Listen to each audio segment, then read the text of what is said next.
Intertech le da la bienvenida a esta sesión. Somos el proveedor líder en soluciones de calidad y seguridad, apoyando a un gran número de industrias a través de nuestra red global de expertos. En esta ocasión, hablaremos sobre las nuevas regulaciones de PFAS y cómo afectan a la industria. Descubriremos las nuevas capacidades de nuestro laboratorio en León que te permitirán cumplir con estos estándares y fortalecer tu estrategia comercial. Nos acompaña nuestro panelista Rudy Semrau, quien cuenta con más de 25 años de experiencia en la industria textil. Se unió a Intertech en 2005 y es el director regional de Softlines Latinoamérica. Tiene un profundo conocimiento en pruebas, inspecciones, auditorías y certificación. Obtuvo su título en Ingeniería Química en la Universidad del Valle en Guatemala y un MBA en la Universidad Francisco Marroquín en Guatemala. También nos acompaña el ingeniero químico José Alfredo Ruiz Fernández, egresado de la Universidad de San Carlos de Guatemala, con 27 años de experiencia en la industria textil. Cuenta con especialización en tejido plano, denim y twill, y una sólida experiencia en análisis físico-químico de textiles, evaluación de apariencia y control de calidad. Actualmente forma parte de Intertech como gerente de operaciones en Softlines México. Antes de comenzar, me gustaría repasar algunos puntos para la organización de nuestro webinar. Tendremos 40 minutos para la ponencia y 10 para preguntas y respuestas. En caso de no ser posible dar respuesta a sus preguntas por cuestiones de tiempo, le haremos llegar la respuesta a su correo electrónico después del seminario. Muy buenos días. Como bien escucharon en la presentación, mi nombre es José Alfredo Ruiz Fernández. Estoy a cargo de las operaciones de Intertech Softline México. Como bien sabemos, estamos presentes ahorita para atender este webinar acerca de PFAS. Definitivamente en Intertech, como bien saben y conocen ustedes, pues tenemos en México dos operaciones, una en la Ciudad de México y otra la que tenemos en la ciudad de León, Guanajuato, la cual es exclusiva para todo lo que es productos de piel y calzado. Y como parte del compromiso que tiene Intertech con toda la industria textil en México y apoyo a toda la comunidad textil, hemos ampliado las capacidades para poder tener un mayor alcance en el análisis de los componentes de PFAS. Como bien saben, como bien conocen todos, pues es un riesgo a la salud ambiental. Su uso está siendo restringido. Debido a ello, nosotros, como les comento, apoyamos a la industria mediante este tipo de servicios de detección de PFAS. Muchas regiones lo solicitan como un requerimiento de exportación de producto. Intertech combina ensayos químicos y pruebas físicas para ayudar a las marcas a cumplir regulaciones y reducir riesgos y acceder a mercados globales, siendo nosotros su aliado estratégico en este tipo de procesos. Después de esta introducción, es un placer y un gusto dejarlos en compañía de Rudy Semrau, el cual es nuestro director regional para Latinoamérica. Adelante, Rudy. Gracias, José Alfredo. Pues no, sí, como bien lo menciona José Alfredo, yo creo que es súper importante estar muy al tanto de las regulaciones que van apareciendo, los requisitos de exportación, los requisitos de marca. Nos sucede muchas veces donde pues empezamos con una relación con una nueva marca y solo, por ejemplo, acordar ya los precios, costos, materiales, colores y demás, es mucho el enfoque, pero siempre hay que ver siempre las letras menudas en todos los requerimientos, nuevas relaciones, los mercados a los cuales estoy exportando, porque ahí es donde muchas veces pues, se encuentran algunos topes. ¿Qué regulaciones son las aplicables para ingresar a ese mercado? ¿Cómo está el marco regulatorio? Y, por ejemplo, hay que estar muy al tanto de esos cambios que se van dando en las mismas regulaciones. Les agradezco realmente la gran participación que tenemos en este webinar. Muestra claramente a todo este grupo de manufactureros, proveedores de materias primas, interesados en conocer sobre estas regulaciones, estar al tanto, porque no creemos que una relación de trabajo y un trabajo tan arduo en preparar esto, pues termine en la detección, por ejemplo, de un químico peligroso que nos detiene una exportación, algo que después se tiene que hacer en las carreras y realmente mucho de nuestro enfoque es llevar esas capacidades a los mercados que están en crecimiento y que se están dirigiendo hacia cierto mercado. Pero siempre es importante tener las capacidades y la claridad también de los manufactureros de qué es lo que deberían de analizar, identificar los riesgos y trabajar mucho en la parte de aseguramiento de la calidad. Acuérdense que la parte de aseguramiento siempre es mucho más efectiva que la parte del control, porque realmente el control lo hacemos tal vez ya al final, esto a la parte de la exportación versus el aseguramiento es donde yo me concentro en todas las actividades previas para asegurar de que voy a tener un producto final bueno, y esa combinación de actividades en el área de aseguramiento, esa vigilancia, por ejemplo, de los materiales. Bueno, me encargaron este nuevo zapato, este nuevo modelo, le vamos a buscar, ya encontré el precio correcto con, qué sé yo, esta suela o este componente que le gustó al cliente, ya quedamos bien con el precio y una cuestión así. Ahora tengo que saber si ese componente no me va a traer tal vez algún problema ya a la hora de, digamos, certificar o de hacerle pruebas ya a nuestro producto terminado.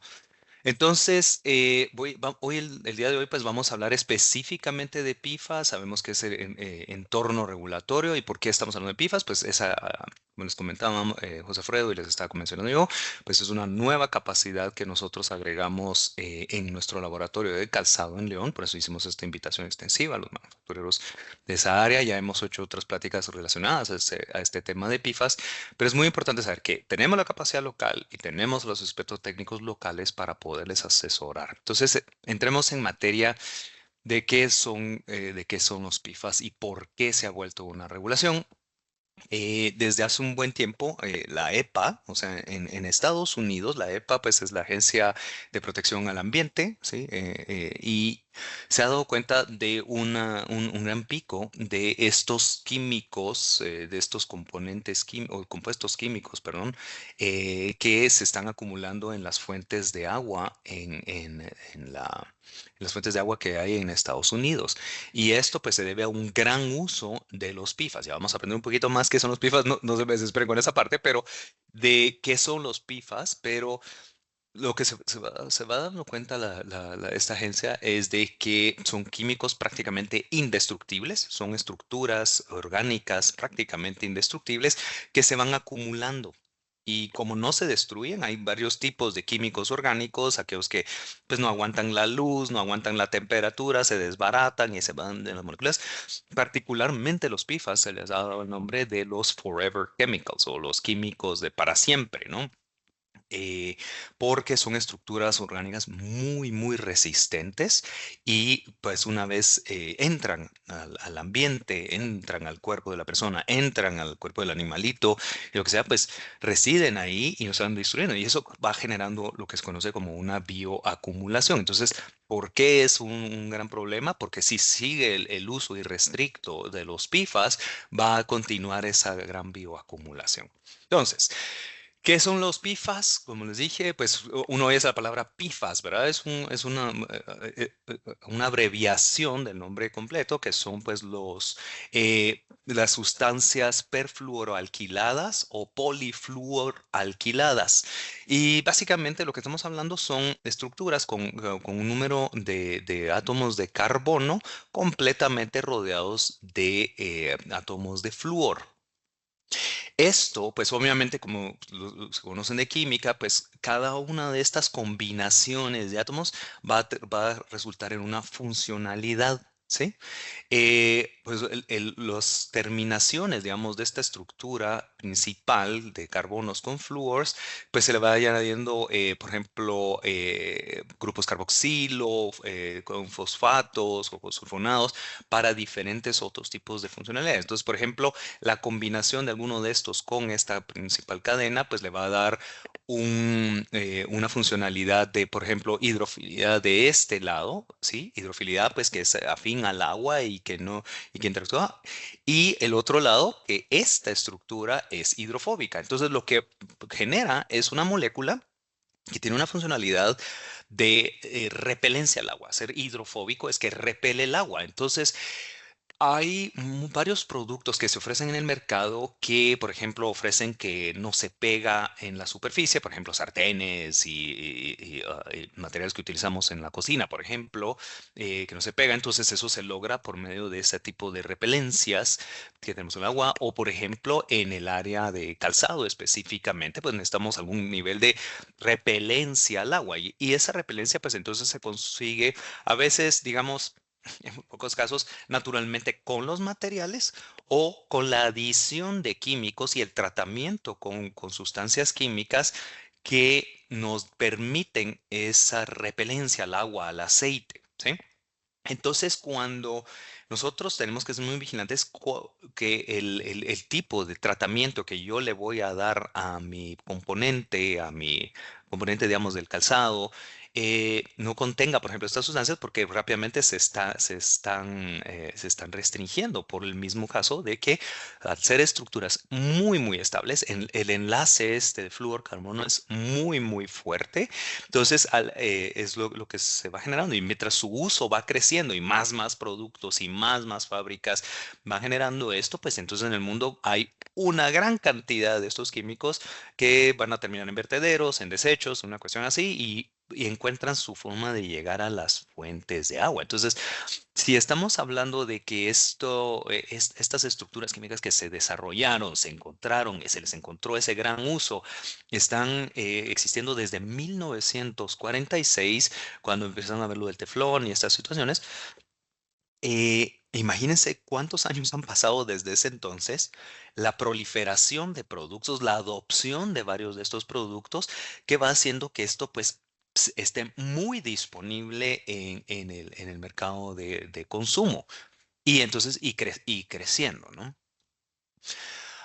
Como les mencionaba, entonces es ese mismo enlace y la situación de que es prácticamente indestructible como molécula, pues bueno, eso, digamos, nos favorece en el laboratorio porque entonces para cuando vamos a analizar y cuánto hay, pues los cuidados pues son un poquito menos los que tenemos que hacer para poder detectar si está presente y en qué cantidad, porque no es variante, pero lamentablemente es lo que les decía, pues una vez ingresa entonces en el ambiente, no hay forma de destruirlo, de acabarlo, de desarmarlo, es una estructura que está ahí. Entonces, el gran freno que están haciendo muchas regulaciones alrededor del mundo es pues, reducir el uso de estos acabados, digamos, de acabados la preferencia, obviamente, y las necesidades de producto, pues nos llevan a decir, ok, nosotros vamos a tener que buscar alternativas a, por ejemplo, a lo que se conoce el DWR. El DWR es Durable Water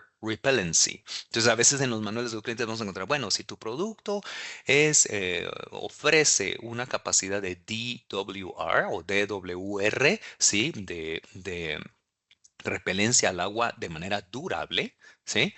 Entonces tienes que hacer estas pruebas adicionales y esos condicionales que a veces vienen y tenemos que estar muy claros dentro de los manuales de los clientes, ¿sí? Y entonces ver esas implicaciones. A veces es, como les digo, esa letra menuda que está en el manual, un conceptito que no me quede claro y después resulta en una implicación de una prueba que tengo que hacer y que viene y analizar todos los componentes, por ejemplo, dentro del producto. Dada digamos, esta estructura de carbonos, por ejemplo, no es única que, bueno, como vemos aquí en la imagen, hay 7 átomos u 8, debatirle, hay 8, digamos, en la estructura de carbonos y flúor, digamos, de aquí de la imagen, vemos 7 átomos de carbono, pero esta puede ser de cualquier cantidad de átomos de carbono en este lado, puede ir desde, por ejemplo, los C3, vamos a ver, por ejemplo, en algunos manuales de clientes, de los C3, C9, Z, o sea, digamos 9 carbonos, 3 carbonos, y esta estructura puede ser larguísima y eso es lo que genera entonces todas esas combinaciones que se pueden dar, ¿sí? Por ejemplo, este ácido perfluorooctanoico, el PFOA, y los vemos llamado como los PIFAS, los vemos nombrados como los PFCs, los PFOAs, PFOS, pero todos son parte de esa gran familia.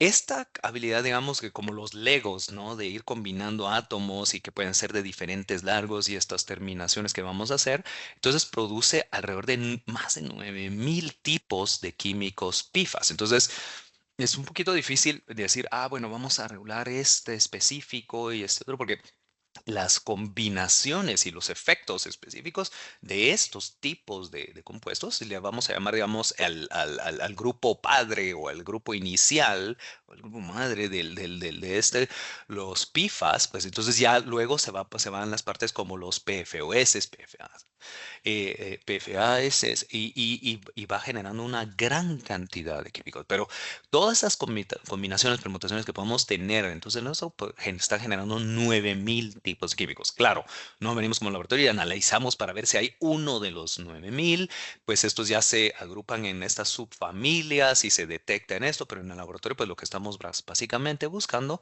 es la presencia de estos enlaces. Sí, el flúor, digamos, ocurre, digamos, en el comercio, en los productos, de manera orgánica y obviamente sabemos que los compuestos orgánicos son a base de carbonos, ¿sí?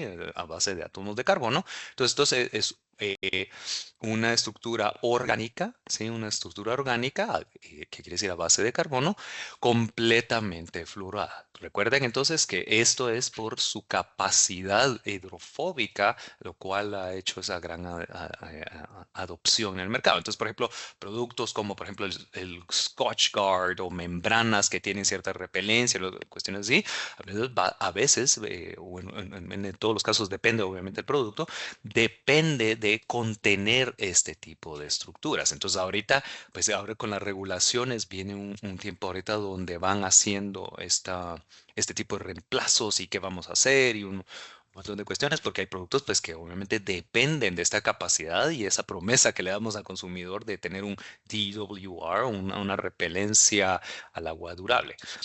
Lo de durable, de nuevo, y perdón por aburrirlos con esto, viene de que son estructuras como son tan estables, duran mucho tiempo, aún después de los cuidados. Entonces yo puedo lavar mi prenda 50 veces y todavía permanece esa capacidad de repelencia al agua porque pues, es a base de una estructura, digamos, orgánica muy, muy estable. Es diferente, por ejemplo, cuando tenemos un producto que se va reduciendo su capacidad con los lavados, puede ser, por ejemplo, un tratamiento antibacterial o o antimicrobial, perdón, y otros tipos de acabados que pudiera ser que se van reduciendo porque tal vez la base, por ejemplo, con lo que está creado, tal vez es una estructura química no muy estable o la forma con que se adhiere a la superficie del material, digamos la tela o el cuero o una cuestión así, no es tan estable y se va perdiendo esa capacidad. El DWR pues son muy durables por esa misma situación de la durabilidad de las moléculas. Entonces, ¿qué ha pasado un poquito en el mercado? Entonces, y esto viene de varios años atrás, empezaron a decir, uy, vamos a ver las longitudes de cadena. Entonces, como mercado, pues no, obviamente no podemos apagar esto de la noche a la mañana. Digamos, en el caso de Europa, empezó hace un buen tiempo atrás estas prohibiciones, estas restricciones, y buscaban, por ejemplo, decir, ok, vamos a reducir los de cadena corta y digamos los de cadena larga los podemos dejar o vamos a evitar, por ejemplo, las cadenas largas y las cadenas cortas. Hoy por hoy ya las regulaciones no importa si es cadena corta, cadena significa el número de carbonos que van a tener. Entonces, cuando te decía un C6 o una cuestión así, entonces, por ejemplo, la regulación decía, ok, vamos a permitir los de cadena corta y no los de cadena larga. Entonces, había que ver si una vez detectado que había este tipo de compuestos, tenía que detectar si era de cadena corta y cadena larga, obviamente los métodos de análisis que nos permiten hacer eso. Pero hoy por hoy, pues ya ha ido avanzando y dijeron, no, no, no, todos estos, pues obviamente tienen la misma característica de ser indestructible y estamos contaminando muy rápido, ¿no? Entonces, como lo ven desde 2008, entonces las cadenas largas quedaron restringidas y se permitían las cadenas cortas, pero como les digo, los avances en las regulaciones y obviamente mientras se va teniendo más datos por ejemplo, como lo que hizo EPA de analizar el agua y ver cuánto se está acumulando rápidamente, pues es lo que va haciendo que esas regulaciones o restricciones se vayan evaluando. Entonces me voy a adelantar un poquito, digamos, en la plática, pues, por ejemplo, un análisis rápido puede decir, ok, el producto contiene el tratamiento que estoy analizando para detectar, por ejemplo, si es un PFAS o no, es el F en PFAS es el flúor. Y entonces detectar flúor, por ejemplo, nos puede decir, ok, encontré que este producto contiene un alto contenido de flúor. Ahora tengo que ver, por ejemplo, si es flúor de origen orgánico o inorgánico, porque, como les digo, por ejemplo, qué sé yo, el flúor de la pasta de dientes, una cuestión así, es, digamos, sería el tipo inorgánico por el tipo de compuesto, pero el flúor, por ejemplo, de estos compuestos de los PFAS, pues es de origen orgánico. Entonces, ahí ya puedo hacer una separación y decir, ok, es de origen orgánico, orgánico. Ok, el que me interesa a mí es el orgánico. Y ahí vamos entonces haciendo análisis que nos permitan. Porque de nuevo, independientemente si es una cadena, un C3, por ejemplo, una cadena de 3 o una cadena de un C100, una cuestión así, ¿no? Yo voy a encontrar el flúor y que está pegado a átomos de carbono. Entonces puedo decir, sí, hay independientemente de cómo sea, cuál sea la estructura final, puedo encontrar flúor de origen orgánico y ahí es donde ya me tiene ese disparador. Entonces, muchos de ustedes han empezado a oír ya, por ejemplo, un requisito alrededor del TOF, o sea, el Total Organic Fluorine. ¿Sí? El flúor orgánico total, o inclusive por el TF, el flúor total, que es la combinación de, o la suma de flúor inorgánico total y flúor orgánico total, sumados, pues me da el TF, el flúor total que se encuentra sobre el producto. Y ahí entonces me dice, ya dispara una alerta y dice, ok, aquí hay flúor orgánico total, ahora lo que tengo que ver es si realmente viene de los PFAS, ¿sí?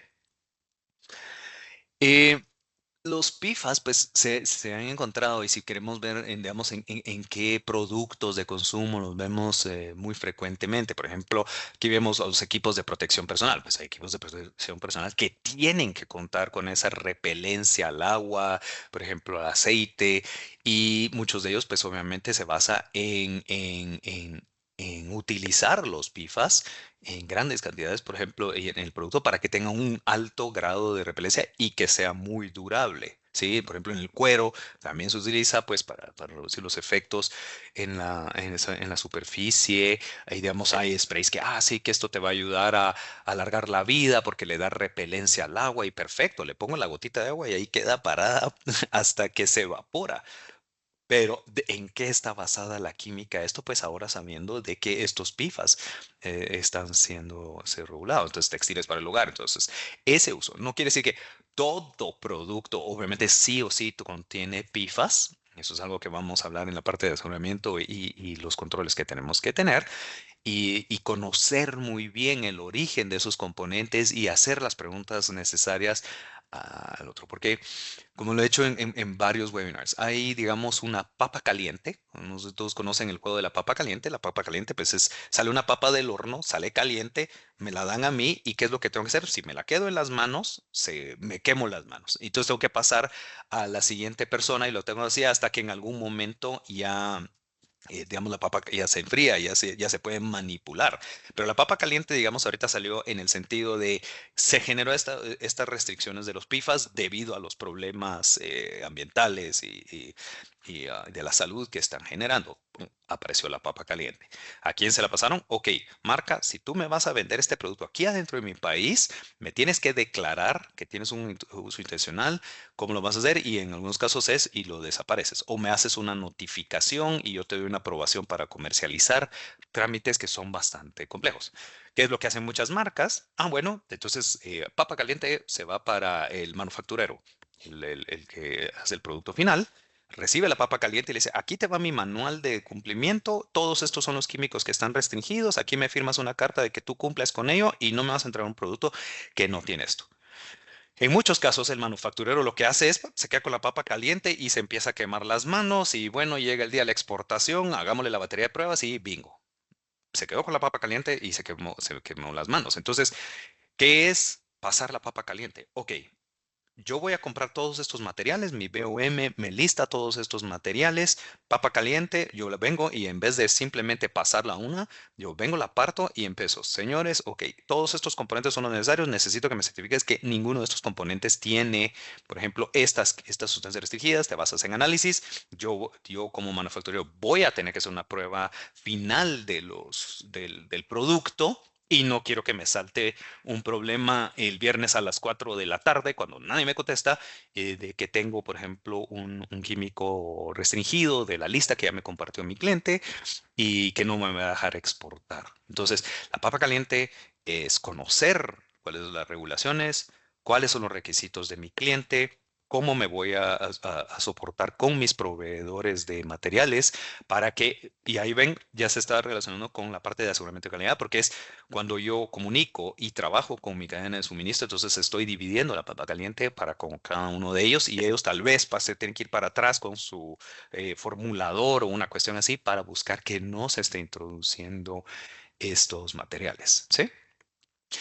No, entonces hablemos ya específicamente de qué pasa, por ejemplo, con los PFAS. Entonces, hablemos de una molécula prácticamente indestructible, ¿sí? Entonces, dado que no se destruye, pues ya una vez entra al vertedero, entonces puede lixiviar a través de todos los materiales de la tierra y llegar a las fuentes de agua, ¿sí? Eso ya lo platicamos, es muy móvil la molécula y entonces se puede ir por el aire, por el otro, y pues obviamente eso ya va dando un problema medioambiental porque entonces esto se empieza a acumular.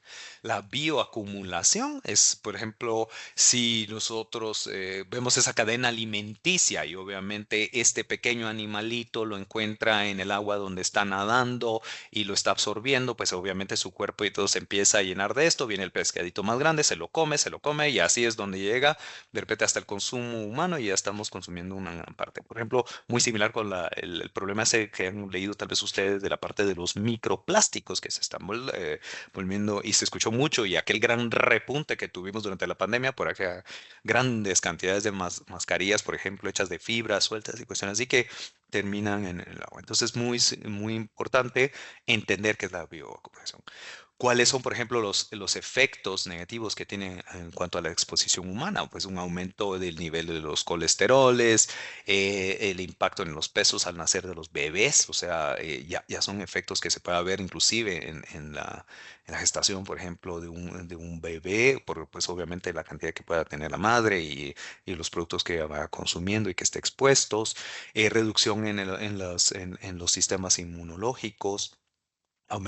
Posibles aumentos, pues obviamente mientras todos estos análisis están haciendo sobre cuáles son los efectos de la persona. A veces ustedes han oído que los medicamentos mismos tardan una gran cantidad de años en liberarse al público porque hay que ver todos los riesgos asociados con esto. Pues lo mismo cuando entra uno de estos químicos y se va a crear la papa caliente en un marco regulatorio, también es basado en análisis y a exposiciones humanas. Hay un gran punto y es muy importante entenderlo también, la exposición, ¿verdad? Todos los químicos, si ustedes han visto, hay un requisito y me dice mi cliente, ok, no puedes exceder 50 partes por millón, no puedes exceder 10 partes por millón. ¿Y por qué? ¿De dónde viene ese requisito? Porque si la combinación de todos los productos que hay, que tenemos disponibles todo el día alrededor nuestro, lo que estamos consumiendo, comiendo, los utensilios que utilizamos, los juguetes con que juega la pintura, las otras cuestiones, todos esos están proveyendo en algún grado un químico para nosotros. Entonces estamos en una exposición, ¿sí? Entonces, la restricción, por ejemplo, una muy sonada, pues obviamente 2008, quiero decir, por ejemplo, la de plomo. Sí, plomo en pinturas, y hay pinturas y una cuestión, y la pintura pues obviamente se va desgastando, va generando un polvillo, una cuestión así, y pues obviamente si se acumula en el cuerpo pues va a tener otros efectos. Lo mismo pues sucede con muchos de estos químicos que se puedan continuar bioacumulando en el ambiente. Inmediatamente, pues obviamente por su estudio ya empezaron a salir demandas, ya empezaron a salir pues ahí sí que periodicazos y noticias realmente alrededor de marcas, alrededor de productos, alrededor de todo, pues muy específico, muy dirigido y obviamente pues la reacción de una marca, se creó la regulación, se creó el requisito y se está probando de que hay violaciones, entonces papa caliente aparece, se le llega a la marca, al distribuidor, a las grandes tiendas y cuestiones así, que inmediatamente pues es algo que tiene que seguir trabajando con su cadena de suministro, pero sí vemos las multas han sido bastante cuantiosas. Donde, por ejemplo, se ha encontrado, si solo estamos pensando, esto solo es calzado, esto solo es una cuestión, pues bueno, estamos hablando hasta inclusive niveles donde hay papel higiénico, donde se ha encontrado este tipo de químicos, pañales, plaguicidas que se utilizan. O sea, los usos de, por ejemplo, de estos más de 9.000, digamos, compuestos químicos son muy, muy amplios, dadas sus propiedades. Entonces, realmente se está utilizando mucho, mucho en el mercado. ¿Ok? Entonces, por ejemplo, contenedores de alimentos. No queremos que, obviamente, si tú tienes un contenedor de alimentos, ya sea desechable o una cuestión así, pues que se te desbarate por, obviamente, cuando absorbe el agua, que te vayas a quedar realmente con la comida en las manos. Pero, por ejemplo, tazones de comidas desechables y que son compostables, pero que pueden contener PFAS. Entonces, es súper importante esto, pues, vemos en la parte de alimentos también es algo donde está saliendo y ahorita las regulaciones de PFAS sobre el agua potable que se ha oído. Digamos, en México hay regulaciones alrededor de esto y ahora hemos escuchado también algunos marcos normativos que se están generando para reducir y para monitorear, por ejemplo, las fuentes de agua, pero así como el agua que se ofrece ya para consumo. Entonces, hablemos de nuestro gran mercado, por ejemplo, Estados Unidos, cómo reaccionó. Y ahorita se pasó una cuestión donde, a diferencia de con muchas otras regulaciones, Estados Unidos fue el primero en saltar. Si bien desde 2008 ya veíamos que Europa tenía ciertas restricciones, pues quien entró muy duro a la parte de PFAS es en Estados Unidos y ahora Europa está alcanzando, ¿no? con actualizar su marco regulatorio alrededor de la parte de PFAS. Entonces, por ejemplo, en un poquito de la historia, desde 2021 a 2024 se le encargó a la EPA investigar, restringir y remediar y esos planes, pues obviamente de cómo los van a implementar a nivel, digamos, país, porque pues la EPA es a nivel país completo. Ah, eh, Generaron, por ejemplo, una regla de uso significativo, o sea, significativo, y ahí es donde, por ejemplo, ya se van a introducir términos como el uso intencional, o sea, yo sé que lo estoy introduciendo en un mercado y eso me permite notificar al estado donde se va a comercializar el producto, donde se va a vender el producto digamos, el uso no, digamos, no intencionado, o sea, ya la presencia, por ejemplo, de PFAS por contaminaciones cruzadas, o sea, que esté en presencia o en el proceso de manufactura, pues lamentablemente se contamine mi producto con PFAS. Pero realmente al final pues para la eliminación o restricción muy, muy fuerte, pues se evalúan dos cosas, o sea, cuál es el efecto por la exposición humana y eso nos va a decir, ok, es muy grave y por lo tanto las restricciones tienen que ser muy fuertes, o sea, no puedo encontrar niveles, por ejemplo, más de una parte por millón o digamos 1 miligramo por kilogramo de material. Un ppm, pues, así es como se traduce, ¿sí? Las partes por millón. Y entonces eh, se van haciendo más duras esas regulaciones con el tal de decir, ok, hay un uso significativo, quiere decir, está presente y se correlaciona eso pues contra los niveles de exposición que se quiere limitar, que se quiere reducir los niveles de exposición y obviamente pues eso ya dispara de que nos dicen, ok, a partir de tanto que encuentres, entonces ya me tienes que hacer una notificación, tienes que registrar tu producto, tienes que avisarnos de cómo se va a hacer o por ejemplo, como estas benditas reglas de etiquetado, por ejemplo, ¿se acuerdan la California Prop 65, que digamos no es una prohibición, sino es una regla de advertencias? Vamos, hay una gran diferencia en California de donde está la California Prop 65. Muchos de ustedes han oído eso o han visto las etiquetas, inclusive en el costado de un puente o un edificio. Dice, la pintura de este puente puede que contenga plomo, que causa esto y esto y esto. Entonces, el Prop 65 es una ley de advertencia, así como las que vemos en los cigarrillos, que dice, fumar este producto puede causar esto y esto y esto, ¿no? Pero, digamos, cuando vemos esas son reglas de advertencia. Entonces, para una marca estar manejando, gestionando todo eso de, ok, las advertencias que tengo que poner, cuál va a ser el efecto en el consumidor o en el consumo de mi producto, las notificaciones, voy a poder gestionar todos esos permisos para poder seguir comercializando algo que intencionalmente, por ejemplo, hay marcas que han existido por mucho tiempo. Hay productos que son de uso que tienen que tener estas características y es lo que se mide. Entonces, por ejemplo, la notificación le sirve, por ejemplo, a una marca para poder seguir comercializando. Pero muchas veces las marcas pues no tienen las estructuras o no desean tener esos productos o estar asociados con riesgos a la salud y lo que buscan pues entonces la reducción en su cadena de suministro. Pero por ejemplo, antes de 90 días, antes de comenzar la de la producción o la manufactura, tengo que hacer una notificación y tengo que hacer mi SNU digamos,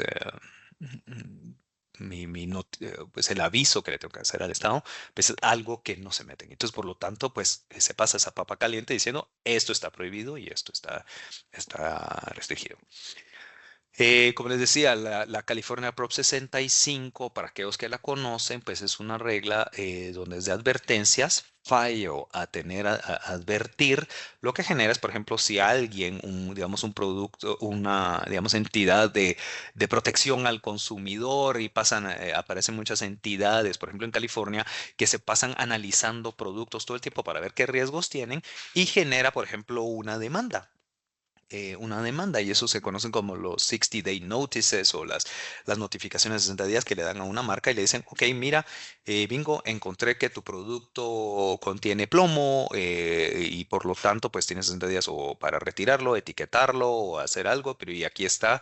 Porque tú ya lo estabas comercializando, pues aquí hay una demanda y se ha vuelto una situación donde realmente hay casi que busca recompensas, pareciera, que están haciendo estas continuadas demandas y pues se ha vuelto, digamos, que es un buen negocio, pues porque al final va a tener un efecto, digamos, positivo en limitar la presencia de químicos peligrosos, pero, digamos, antes empezaba digamos, en California Prop 65 con el plomo, después los eftalatos y que, bueno, ya fueron apareciendo pocos otros químicos y ya los PFAS ya encontraron la ruta, pues, a este requisito, a esta regulación. Recuérdense, California Prop 65 contiene más de 800 químicos. Bueno, si ya contamos todos los individuales del PFAS, ahora son 9.800 químicos, una cuestión así. O sea, una lista que va creciendo en California Prop 65 y que tienen que ver. Claro, cuando digamos, un cliente nos dice, bueno, analízame mi producto para ver cumplimiento con California Prop 65, pues obviamente como laboratorio no venimos y analizamos más de 800, 900 químicos, sino que obviamente en base al tipo de material, en base a los tipos de demandas previas, en base a lo que se está oyendo, por ejemplo, en el mercado de qué es lo que se está buscando, pues se analiza el producto porque no es económicamente viable estar analizando 900 productos químicos para todos los componentes de un producto. Se va en base a riesgos que se hacen esas evaluaciones y se determina obviamente pues de que si el riesgo es nulo o muy muy bajo, pues entonces obviamente ya se comercializa con más confianza. Pero no, ya los PFAS ya llegaron a California Prop 65, ahorita pues, se van listando, por ejemplo, como pueden ver ahí el PFOS, PFOA, PFNA, son subfamilias dentro de la gran familia de los PFAS, ¿no? Podemos ver un gran salto, por ejemplo, de 2022, donde había que debatiblemente 16 demandas a 56 y obviamente esto va creciendo bastante rápido porque si hay un gran uso de los PFAS. También el empaque, pues es algo que se ve porque obviamente el empaque también tiene una funcionalidad de proteger el producto y puede hacer que tenga uno de estos. Ya dentro de la famosa TPCH, muchos de ustedes han podido oír. TPCH quiere decir Toxics in Packaging Clearing House. De esto está adoptada por muchos estados y muchos de los clientes lo tienen para decir, mira todo el empaque que tú me vas a producir, porque el empaque es algo que inmediatamente se descarta, se va al vertedero y originalmente TPCH pues tenía, digamos, 4 metales pesados, se está viendo la parte de ftalatos y ahora incluye ya la parte de los PFAS, visto en el flúor orgánico total, que ya lo vamos a ver un poquito más. Entonces ya está yendo, por ejemplo, tanto al empaque final como para el producto mismo, ¿no? Entonces, vemos, y no nos voy a entrar en tanto detalle acá, pero sí, por ejemplo, ya regulaciones hacia productos juveniles y ya saben ustedes, por ejemplo, sale la ley federal del país completo y ya luego también Estados Unidos, que está compuesto en varios micropaísitos que se llaman sus estados, van generando regulaciones y lo van sacando. Entonces, imagínense.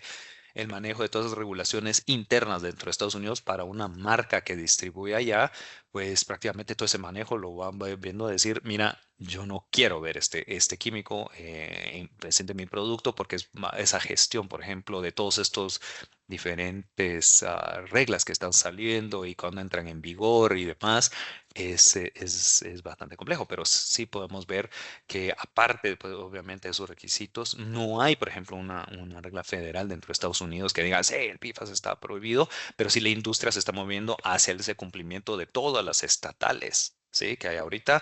Y estos por ejemplo, la del empaque, que es donde varios estados obviamente la están promoviendo. Entonces, y claro, las marcas buscando las mejores prácticas, no tener problemas con los consumidores y obviamente esos periodicazos que pudieran saltar con esta parte.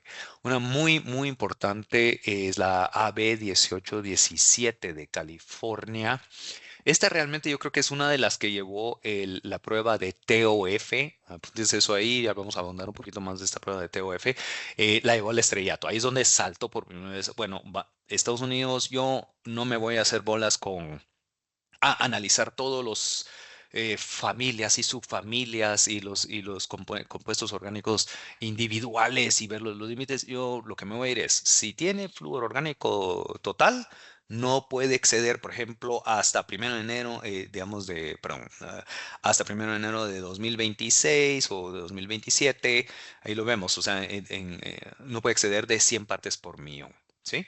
Y a partir de primero de enero de 2027 ya tiene que ser menos la presencia de flúor de origen orgánico, ¿sí? El TOF no puede estar en más de 50 ppm. Digamos, eso es lo que dicen las reglas como tal, como por ejemplo en la 1817, y búsquenla en la internet, está la AB 1817. La verdad que es de bastante fácil lectura y específico con las metodologías que se tienen que utilizar para analizar el flúor orgánico total, donde ya vienen. Ahora, esto difiere, por ejemplo, lo que pueda decir una marca y una marca de decir, no, yo desde ahorita, ahí sí que marca a veces mata ley, porque obviamente mientras no es en violación de alguna de las reglas, la marca puede decir, yo voy a poner desde ahorita 50 partes por millón y no quiero que ninguno de mis componentes dentro de mi producto final o incluido, por ejemplo, el empaque, exceda de 50 partes por millón. Yo no quiero tener problemas con esto. O,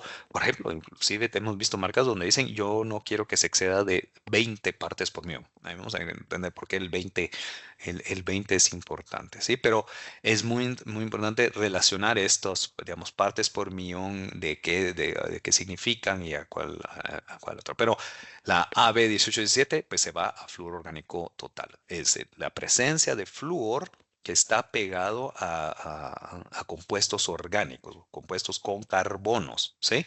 Y obviamente pues los requisitos que está colocando acá y los tiempos. Pero de nuevo, tengo que conocer muy bien las expectativas de mi cliente, los requisitos dentro de sus manuales de calidad, qué regulaciones son las que tiene que cumplir para obviamente estar en cumplimiento, porque él podría perfectamente decir, yo sé, te entiendo que desde el 1 de enero, pero mi manual claramente dice que yo desde primero de enero de 2026 no quiero productos con más de 50 partes por millón y el producto queda rechazado y ahí se quedó.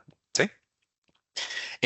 Por ejemplo, ampliando un poco el otro, pues obviamente sale sobre el mobiliario. Sabemos que los mobiliarios pueden tener acabados también de repelencias. Por ejemplo, las reglas de notificación. Obviamente vimos anteriormente las reglas que ya salieron específicamente sobre el manejo de los productos. Pero aquí, por ejemplo, ya, ok, sí lo tiene. ¿Qué tienes que hacer, por ejemplo, para notificarme de que vas a ingresar al producto? Vemos que pues algunas ya entraron en vigencia en 2025, algunas están entrando ahorita en 2026, importancia por la cual pues hablamos de estos webinars ahorita en esta temporada.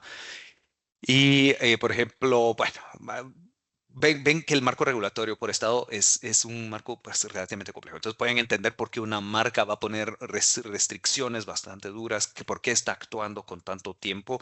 Se podrán imaginar que una marca no va a esperar hasta el día que empieza la ley para empezar a ver qué hacemos.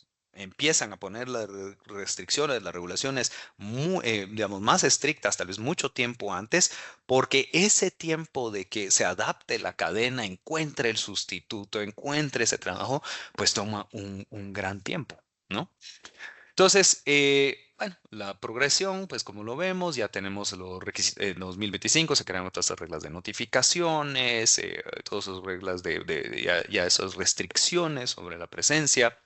Y por ejemplo, ese caso de la AB 1817 que salió desde California y obviamente que empezó de 1 de enero de 2025 y va a haber una modificación 1 de enero de 2027. Al final, pues obviamente lo que se trata de hacer es que en enero de 2030 ya los PFAS estén completamente prohibidos para todos los productos. Ya, vamos a ver un poquito más adelante cuáles son los grandes retos y por qué, por ejemplo, uno pudiera decir, ah, no, pues yo quiero que el mundo esté sano y lo vamos a hacer. Pues hay un cierto problema porque los sustitutos para algo que funciona tan bien como lo hacen los PFAS, pues es difícil encontrarlo, ¿no? Por ejemplo, si bien puede tener una excelente repelencia, puede hacer que no tenga una durabilidad o tiene la durabilidad, pero no tan buena repelencia y esto va a ser un reto bien, bien importante porque pues, hay gente muy interesada en el DWR que hablábamos, ¿no? En la parte internacional, entonces la parte de regulaciones de PFAS ya en Europa, pues Europa, pues ahí sí se maneja como un bloque y ellos han sido muy específicos. Entonces una gran diferencia, por ejemplo, Estados Unidos hacia Europa. Estados Unidos se está manejando mucho, si bien en los estados han visto los PFOS, PFOAs y ser muy específicos entre cuáles están regulando, eh, hay una, digamos, una sombría bastante general en Estados Unidos de decir, ok, yo necesito analizar, ellos están yendo por analizar flúor orgánico total, o sea, no importa cuál sea. Pero si hay moléculas orgánicas con flúor, yo aquí lo paro y no me pongo a buscar más, o es posible de que, ok, sí, voy a ver si hay flúor orgánico, si lo encuentro, entonces ya me pongo a analizar cuáles son.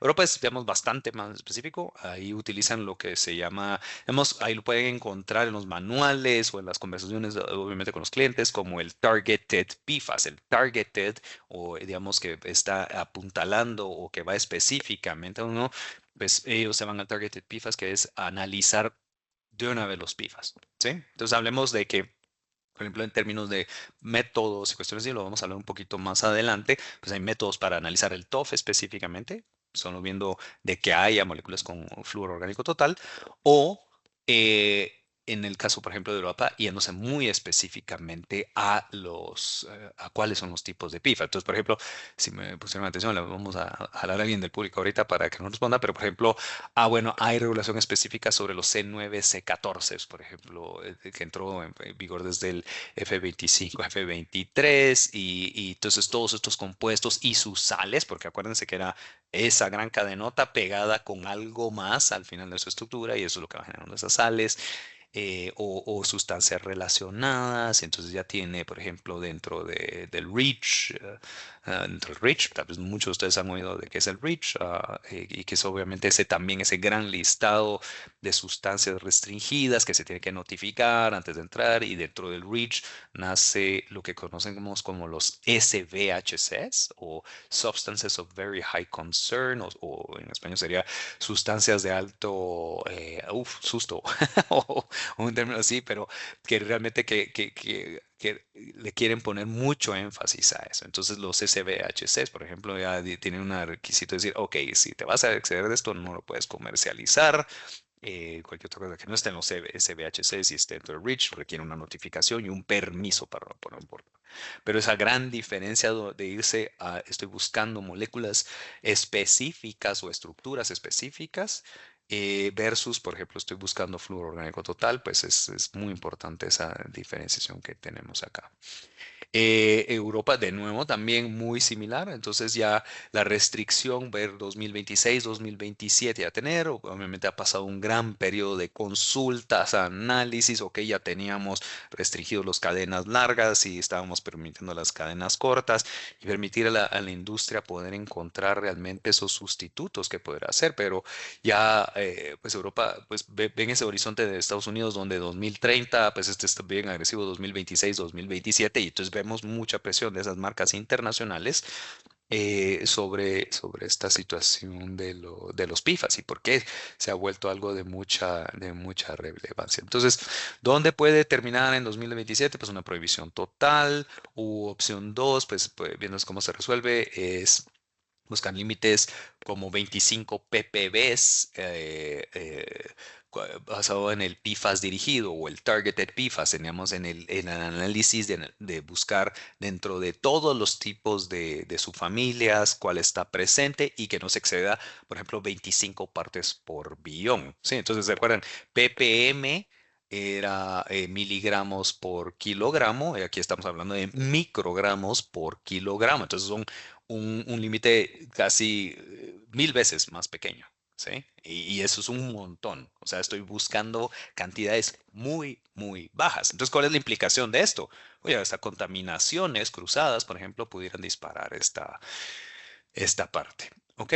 Y también, por ejemplo, estándares como el ZDHC en las descargas de aguas. Digamos, pues hay dos formas de que salga una sustancia restringida de la fábrica.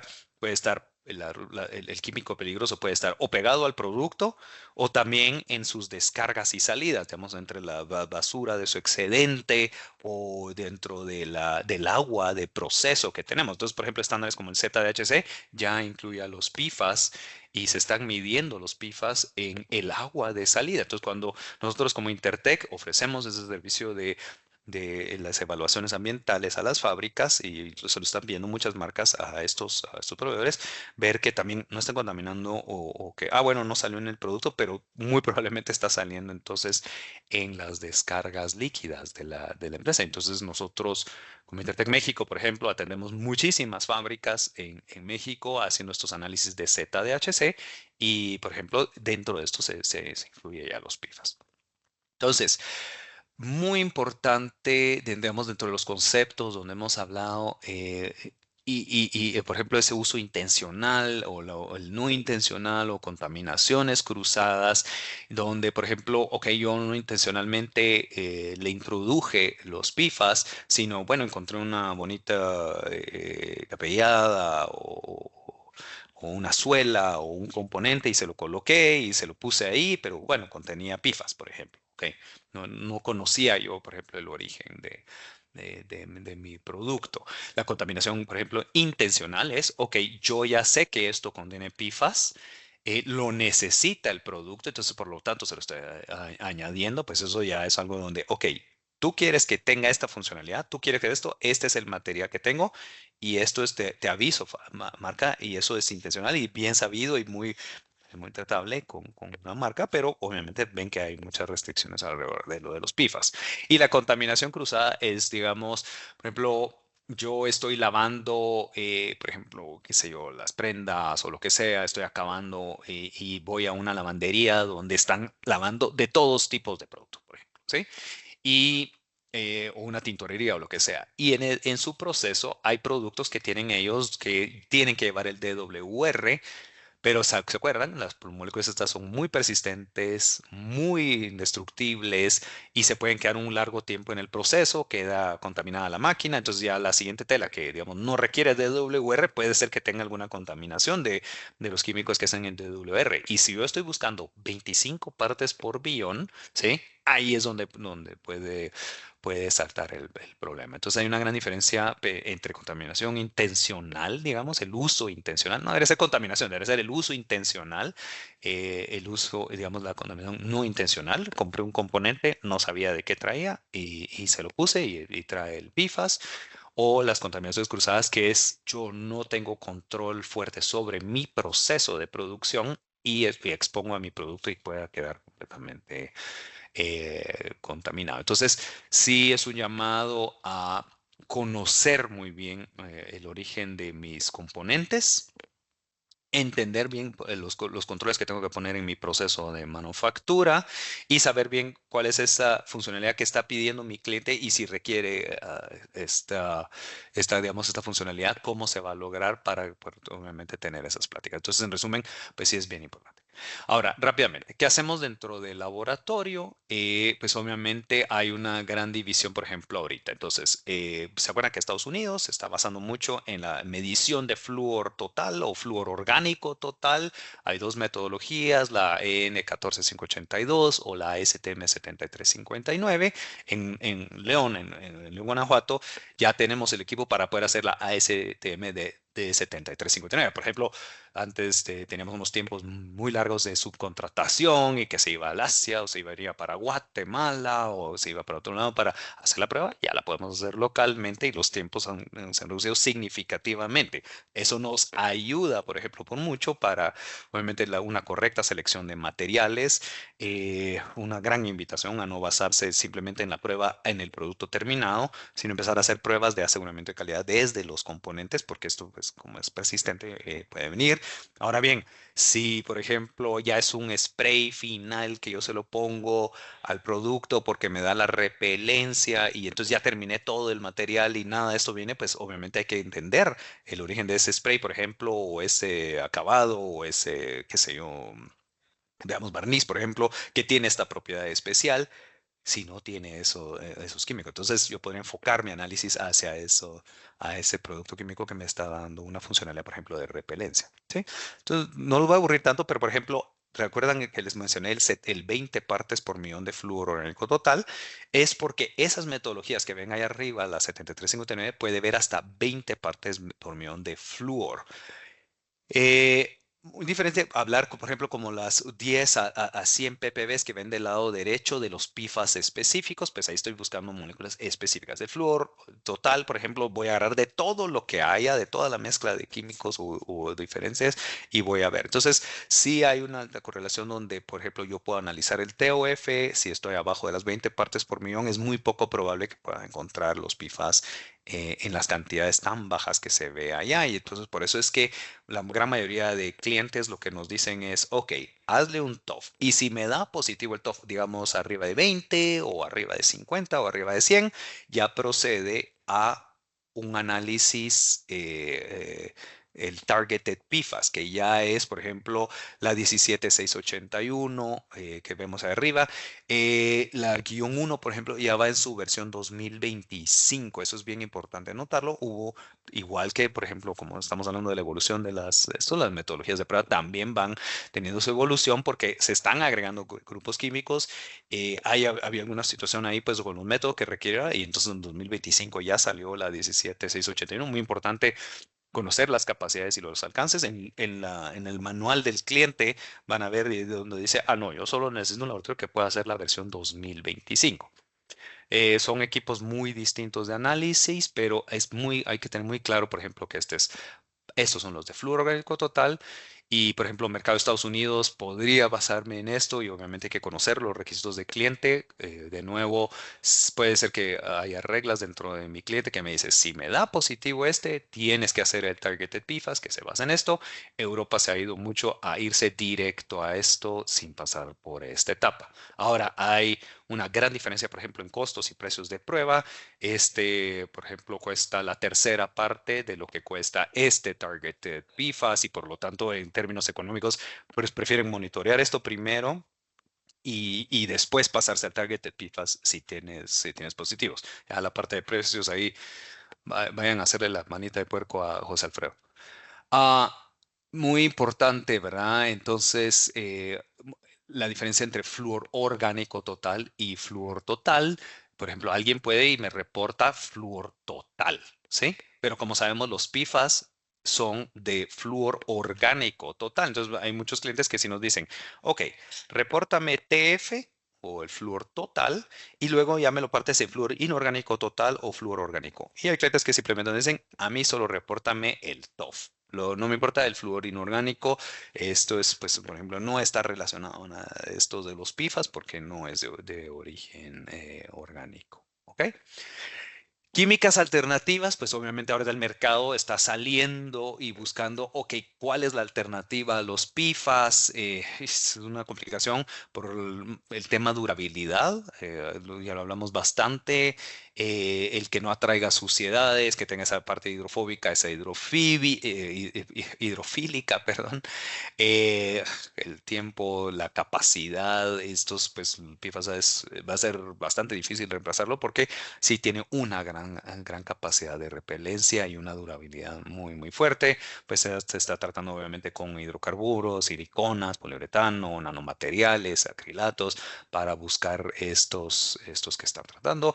Y obviamente, digamos, del lado de ya otros productos de consumo, por ejemplo, en la cocina, cuestiones así, que se está buscando esos de, por ejemplo, aquellos, digamos, un gran empuje hacia los cerámicos y cuestiones así, que versus los metales, por ejemplo, que pudieran contener la parte de PFAS. Entonces, planes de acción, identificar correctamente los productos que utilicen intencionalmente químicos de PFAS, trabajar con la proveeduría, examinar los productos de alto riesgo. Yo sé que, por ejemplo, no me voy a poner a analizar el 100% de los productos de químicos, de los productos de la fábrica, o sí voy a llegar a eso, pero voy a priorizar aquellos que sé que tienen un tratamiento de repelencia al agua y un ofrecimiento de repelencia al agua, ¿sí?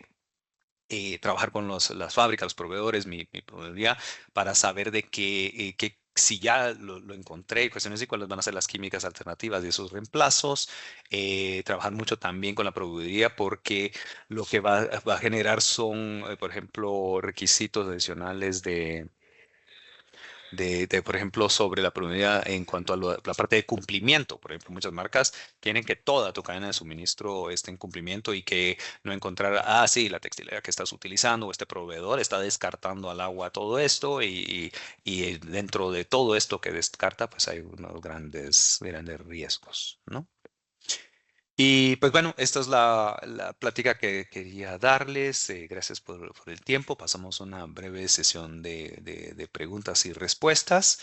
Aquí les pongo los QRs hacia nuestros medios sociales, pues les agradeceríamos obviamente pues que nos sigan y vayan viendo. Ahí es donde aparecen muchas de las invitaciones a estos webinars o actualizaciones sobre qué estamos haciendo en la región. Así, por ejemplo, les estamos explicando que ahora ya tenemos esa capacidad local, lo cual acorta tiempos. Nos hemos enfocado en la parte de TOF porque es algo que es un monitoreo que permite muy bien, es algo que es efectivo en costos, efectivo en tiempos y que puede ayudar a darnos ese gran impulso local a nuestra cadena de suministros y guiar a nuestros proveedores.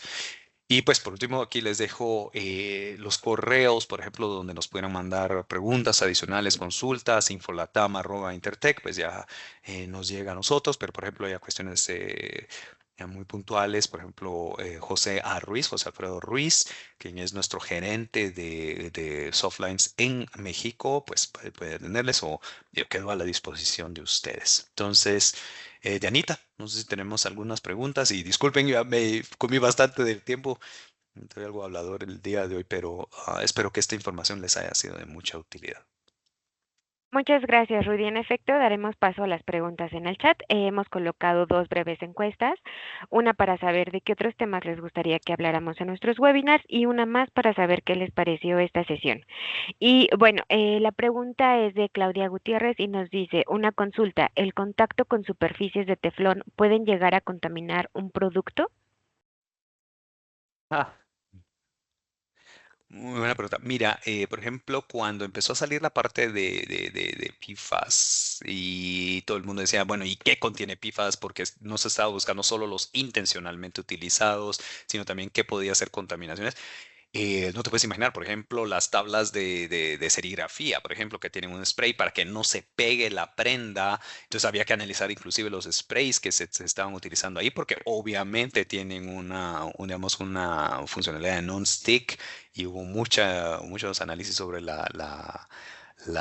digamos, la química que se está utilizando en esos sprays. Por ejemplo, inclusive los moldes que se utilizan en muchos casos, pues tienen que tener algún acabado o algún spray que le pongo encima, algún, digamos, líquido que le coloco encima para que no se quede pegado el componente, ya sea, por ejemplo, cuando estoy haciendo botones o cuando estoy haciendo algún otro material y ver que no venga, por ejemplo, de ahí situación. Entonces, por ejemplo, ahí sí hay un contacto bastante íntimo. La situación es, pues, por ejemplo, hay dos cuestiones. Digamos, el teflón, digamos, la parte de los sartenes es muy durable, es una cuestión donde pues, va fácil. Realmente Ustedes han visto, creo que todos en casa tenemos esos sartenes donde ya se le ven los rayones y cuestiones así, indicativo de que claramente ya hay un desprendimiento por, digamos, una acción mecánica de estarlo rayando ahí con la situación. Entonces, sí y no, digamos, naturalmente, digamos, algo nuevo, una cuestión así donde está la superficie, no directamente lo va a causar, pero obviamente el desgaste y cuestiones así va soltando material y es posible de que sí pudiera tener. Entonces, perdón por la respuesta larga, pero eso obviamente depende de la condición de esa superficie, el tiempo de contacto, un montón de cuestiones. Pero sí, por ejemplo, esos sprays que vimos nos quedamos muy sorprendidos, pero se lograron encontrar, por ejemplo, algunas fuentes y se trabajó mucho en los reemplazos y trabajar alrededor de la química, ¿ok? Gracias, Claudia. Qué bueno que te uniste. Gracias, Rudy. Pues bueno, hemos llegado al final de nuestra sesión. Si no logramos contestar a su pregunta, le haremos llegar la respuesta a su correo electrónico. Agradecemos por tomar la oportunidad de unirse a nuestro webinar. Hasta pronto.